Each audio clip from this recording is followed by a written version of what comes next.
jeediyey ilhaan cumar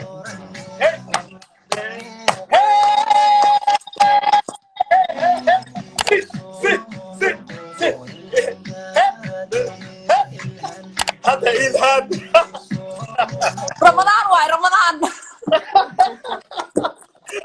I know إذا كوا أفرتي لك أنا كويل وصامنا هاي I know waxaan aad markii ka dalmareen ku jira markii aan soo casubnay wuxuu yiri war Minnesota lagama afurnima heestiga daysid I know السلام عليكم عليكم السلام walaalo horta waxaan ka bilaabayaa ilaahanay inaan aad iyo aad walaalo kaaga mahad celiyo shan sida sharaftay aad iga yeesheen nala soo qayb qaadatid Instagram section kan shayga qaaliga labada shay qaaliga bini aadanka la siin karo waxa weeye kalsoonida iyo waqtiga labadaba waan kaaga mahad celinayaa horta ku mudan waan aadan ugu faraxsanahay in aan virtually kuwada kulanno aniga huge fan aan ahay marka aadan ugu faraxsanahay caaw inaan wada sheekaysano walaalo adam hadda iska leh Washington naga daba geeyo xaaladda Washington iyo weatherka iyo maanta galabta say ahayd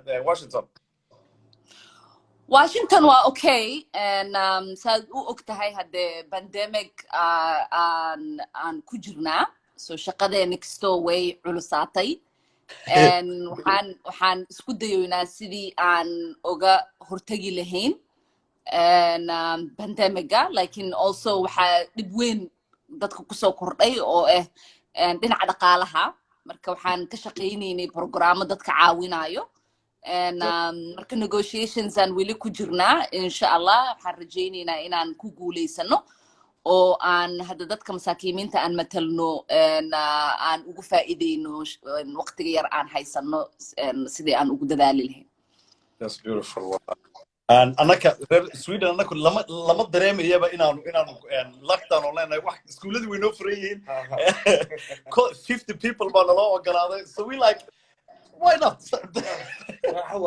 I know had the population yar aad haysatiin waxaan xasuustaa ilaahay ka daa 10 milyan baa nahay waxa 5 milyan hadda waa Minnesota kaliya intay tahay waan ogolahay waxaan xasuustaa 2005 kii waxaan tagay Stockholm iyo Göteborg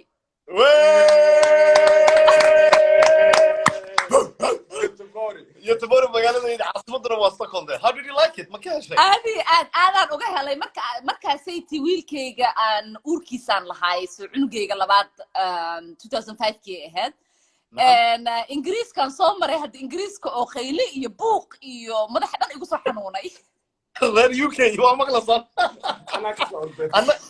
waxaan tagay meel oo dadkii oo dhan hadda ay iska qaboobsan yihiin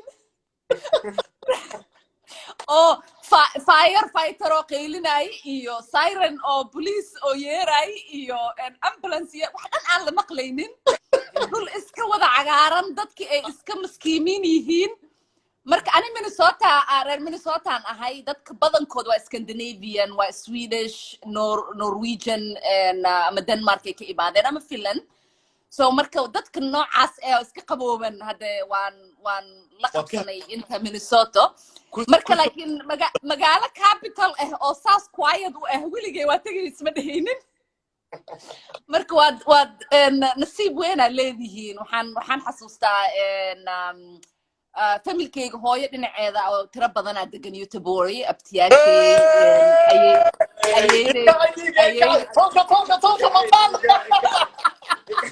ayayda ilaaha u naxariisto oo markaas nooleed dhammaantood family tiro badan waaye waxaan aadnay vacation wax oo lagu yaqaano waaye dadka reer Sweden in ay family ahaan vacation wada qaataan oo cabinyaal ay ijaartaan marka I think maybe traditionkaasi Minnesota oo cabinska meeshaas ay ka keensadeen marka aad lucky u tihiin meesha aad joogtiin laakiin isku hal maaha hadda America waxaan nahay 360 or more million people marka lockdown is a different situation It is wallahi waxaan rabay xagga waxa ka daawanaya dhalinyaro aad iyo aad u badan waxaan xasuustaa shalay markaan commercialka introga videoga aan soo dhigay hablihii oo dhan waxaadan suwaaro big supporter baan u nahay taageeraan u nahay fans baan u nahay walaalo maxaan rabnay inaanu noqono politician ilhaan ma maqlaysaa connection kaaga kastoo haysan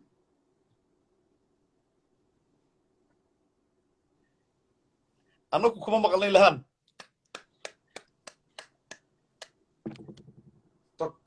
stock don't worry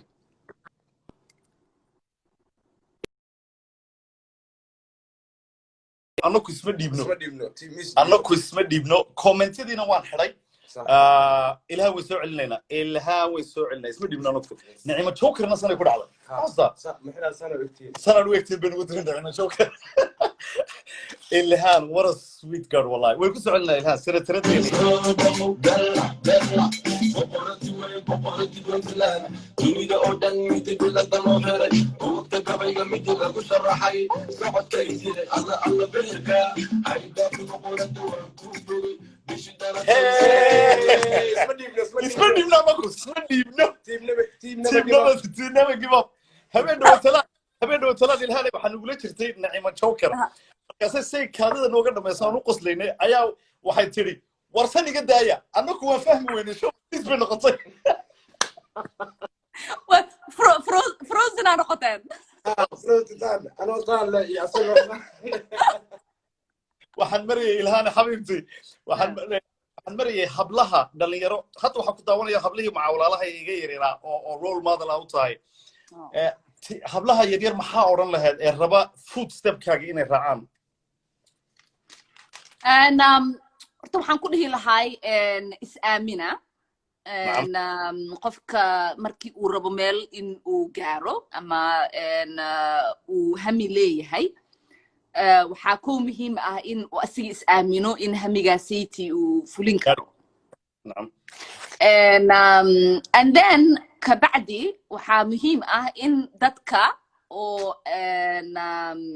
aad la kulmi doontid ay isku jir noqon doonaan dad ku dhahayo waxaanay timo ku suurtagalaayo iyo dad ku dhahayo hore u soco inaad kala baratid qofkii oo daacad ay ka tahay iyo qofkii aynan ka ahayn aad suubsatid saaxiibo iyo circle oo fiican oo adiga ku fududaynayo sidii aad ku noqotid qof oo dhiirigelin leh oo meeshii uu gaari karo politics waa sport ay dhahaan it's survival of the fittest anybody oo sports ciyaaro wuu fahmi karaa and truly it's about practice right and crafting yourself into being the best that you can be and then politics can I think dumarka way u adag tahay because dadka badan ama aaminsana inaan ka leaders aan noqon karno inaan wax maamuli karno in guriga maahine meel kaleete aan ka soo bixi karno badanaa waxaad arkaysaa ragga markii ay dhahaan siyaasi aan noqonaya qof oo weydiinaya male maxaa taqaanaa maxaa og tahay maxaa fahmi kartaa gabar laakiin everybody wuxuu rabaa in uu boqol wax weydiiyo steps uu marsiiyo and then nimanka also expectationadii kaleet way ka kala yaraanayaan waxaa lagu leeyahay walaalka hamiyuu leeyahay waxaan u fududeey kan u suubi kaas u suubi gabadha waxaa laga rabaa iyada wixii oo dhan inay suubiso and then hamigeedina iyada inay gaarto waxbarashada taas waaye wax kasta gabar ay raadsanayso wixii shaqooyinkii dumar ahaan loogu talagalay iyo wixii kaleeta ay rabtay waaye ragga jidadka looga dhaqaajinayaa wax kastoo obstacle ah waa laga leexinayaa so I think badanaa dumar haddaan nahay laba choice aan haysanaa soo maaha inaan hamigeena aan raacno oo wixii aan rabno aan noqono ama in aan normal caadi iska dhigno oo ilmo aan korsano gurigeena aan joogno qof xaaskiisa aan noqono marka traditionally way nagu adag tahay maskax ahaan in haweeney oo ilmo haysato guri maamulanayso guriga banaankiisana hami ay ka yeelato hamigeedana uu yahay hadde hami weyn oo rabto wax weyn inay taariikh meel fiican ay ka gasho marka challenge wuu weyn yahay inaadan waxaas dhag u dhigin oo aad iska fahantid like that's just tradition, and you just bulldoze, you go for it. And you know, for me, life cake, it's been that way. I had children very, very young. Gabadhayda ugu weyn hadda waa almost an adult. And I also have a little baby, toddoba jir eh. And you know, like life just continues. You know, you just figure out, and you just continue. And like dadka waxa ay ku dhahayaan, qofkii ku dhahayo shaqadan adig ma lagugu talagelin, booskaas ma gaari kartid, jagadaas ma heli kartid, waxaas dhan dadka u dhigin, because I mean dad anoo kaleeta jiro oo I shouldn't be meeshaan maanta aan joogo, but I'm here because I believed in myself and everyone else did. That's beautiful, wallahi. That's laba wax baan ka qaatay Ilhane, waxaan ka qaatay believe in yourself, you have a good circle, good real friends, yani dad kalsooni aad ku qabtay. That's beautiful advice. I mean, it's timely, right? I think dadka badana like waxa qofka oo dadka circle-kaaga ku jiro, you think haddii aad iyaga ka tagtid wax ma ku suurtagalayo, and sometimes you have to let things go in order to create more space for others to come in who are going to help you be the best person that you can be. That's beautiful, wallah. Ta kale aan Ilhane walaal aan rabeen aan ku weydiina, what inspires you? Yani what motivates you? Hadda the shanta Soomaali oo dhan ba proud of you. Yani hadda caawa xaggan mas'uuliyiintii baa ku jira, wasiiro, xildhibaaniin, dadkii magac iyo sharaf ku lahaa, dhanka baxdii fanka, sportiska, Soomaali oo dhan baa matasha maanta. Difficult hard times no waa haysataa here and there. Maxaa motivates you? Adiga maxaa ku motivate gareeya, you inspires you every day to go to the work? I know adiga in adiga rooneeda u maleynay Somali English challenge aan wada haysto labadeenaba. I'm not in your level yet. Level ka ma gaarin. Somali isticmaashido aan ka xado adigina. Yeah, ilahay. I think like motivation meel kasto uu yaala, right? Haddii aad raadsanaysid wax kasto wuxuu ku noqon karaa motivation. Aniga I think mostly waxaan motivated aan ka ahay like ciyaalkayga. I know yaraanteydii waxyaalo badan possible maynan ii ahayn because environmentigayga different ahayd. And I motivated ciyaalkayga inuu every single thing possible uu ahaado, so I want to create a different environment than the one aniga aan kusoo koray, culturally, politically, religiously, and family-wise. You know, I think opportunities are limited when you don't have a good external environment to exist in.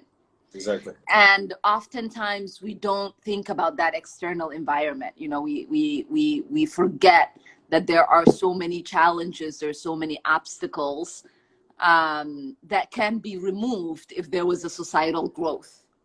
Okay, wow. And so I think ciyaalkayga waxaan politics ugu jiraa for them and other ciyaalka oo iyagoo kaleeta la mid ah. And so I can create, you know, social, economic, and environmental equality, so they can exist in a better environment than me. I think badana dhibaatooyinka badan aan la kulmo really is out of that motivation, because ma aaminsani like waqti badan inaan haysano, right? waxaan aaminsanahay waqtigeena aad u yar yahay to be impactful. And so dadka badana waxay aaminsan yihiin like 10 sano iska sug, 20 sano iska sug, and then eventually you'll get somewhere. And I think, you know, like ciyaalkayga time ma haystaan, ciyaalka kale adduunyada ku nool time ma haystaan, so we do what we can today, as much as we can, so there's a better environment for the generation, you know? Yeah. waan ogahay inaan waqti hayn. Saddexdeedii su'aalood back to back. Favorite food? Favorite food, bariisi hirbari. Yes.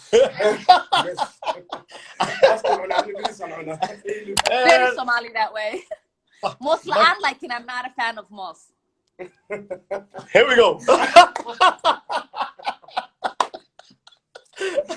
A Somali household without banana. Ma ha Somali. ciyaalkayga actually like Somali DNA ga waa very interesting because wax kasta waxay rabaan Somali inay most inay ku cunaan. I don't know meel ay ka keeneen because aniga most ma cuni. That's beautiful. So they're very strong Somali DNA. That's a better wallah. Hey, McDonald's, I'm a Burger King. McDonald's. Fries code is excellent. Mercedes, I'm a BMW. None. I don't like flashy things. gaariyaasha jarmalka waa ka soo horjeedaa obviously. Very simple girl. waan ogolahay taasa iyo baan rabay walaalo su-aashan cid kastoo aan ku soo xidhaa maxaad uga tegaysaa fariin kunamaanka kuna hadda ku daawanaya iyo kuwa gadaalba kaa daawan doonaa oo fursad bay hadda haystaan inay ku walaarkaan dhammaantoodba I mean laba fariin aan uga tegi lahay mid ku saabsan pandemic-aneyd hadda aan ku jirno dad waxaa jiro oo nasiib leh adiga meesha joogtid oo kaleeta joogo oo dhaqdhaqaaqooda uusan ka xayirmin oo noloshoodii sidii caadiga u wadan lahaayeen wadamo dad aqli ay leeyihiin ay rangaraynayaan ama madaxweyne ay u yihiin ku nool and then dad anagoo kaleeta oo madaxweyne aan science iyo waxba aanan aaminsanayn uu madaxweyne u yahay and I want dadka labada dhinacba ay ku nool yihiin in mid ay xasuustaan in anaga oo dhan hal adduunya aan ku wada nool nahay right and kulligeen connected aan nahay so adiga whatever maanta aad haysatid qof walaalka ayaanan haysanin and qof walaalka maanta wuxuu haysto inaan adiga haysanina laga yaabaa and that's okay and the best thing we can do is wish the best for everyone else in aan ku fikirno like globally maxaan dadka ku taakulayn karnaa maxaan qaban karnaa and sen qof kaleete booskiisa isku dhigi karnaa oo aan uga fikiri karnaa dhibaatada haysato ama wixii situationka uu ku nool yahay and I think that makes us a better global citizen if we're worried about others we become better global citizens and then I think secondly because waxaa tiri dhalinyaro yaryar oo badanaan na fiirsanayaan and I think this is just message ahaan Soomaalida waxaan badanaa ilownaa Soomaali haddii aan nahay in kulligeena aan hal family nahay and qof kasta oo Soomaali ah wixii dheefkana waa isla sheer garaynaa dhibaatadana waa isla sheer garaynaa so maanta Ilhaan Cumar haddii ay tahay congresswoman adduunyada oo dhan waxay qof Soomaali kasta ay arkaan waxaa laga yaabaa inay jidka joojiyaan ay dhahaan Ilhaan ma taqaanaa Ilhaan congresswoman waa and qof walaalkeen maanta haddii dhibaato uu geysto ama uu dembi galo qof kasta oo Soomaali ah oo laamiga maraayo waa la joojinaya waxaa la leeyahay ninkaasaytii oo dadka dilay oo magaciisiga suubiye Soomaaliga ma taqaanaa kaas mis taqaaniin so marka haddii aan dhibki iyo dheeftibo aan isla wada wadaagno inaan xasuusnaano right in annakii aan isku noqono family oo isku safeguard gareeyo right oo iyagii is og oo dareensan aniga maanta wax kasta aan meel kasta aan gaaro walaalkii xumaantiisa ima dhaafayso aan dhibaato kasta aan leeyahay walaalkii sharaftiisa aan ku xiisan karaa so markii aan wadankeena ka fikirayno markii aan ka fikirayno dadkeenan diasporada ku nool markii aan ka fikirayno walaalaheena nasiibka leh oo anigoo kaleete meel fog gaaray ama wax noqday markii aan ka fikirayno dadkeena dhibaataysan oo ama xabsi ku jiro ama daroogo iyo addiction la struggle garaynayo in aan xasuusnaano qof Soomaali xumaantiisa markii aan sheegno in kulligeen xumaanteena aan sheegno Soomaali wanaagiisa markaan sheegno kulligeen wanaageena inaan sheegayno aan uga fikirno truly because ani family weyn aan ka imaaday and like family is complicated but ultimately we're family so maaha like family is very complicated and wixii anaka family ahaanteena aan xasuusnaano like to wish each other the best to wish each other. And to ultimately help one another when we are struggling. I see dhalinyaro badan oo Soomaali ah oo addiction la struggle garaynayo, and dadka badana ay si xun uga hadlayaan ama ay rafaadinayaan ama ay dhibaataynayaan.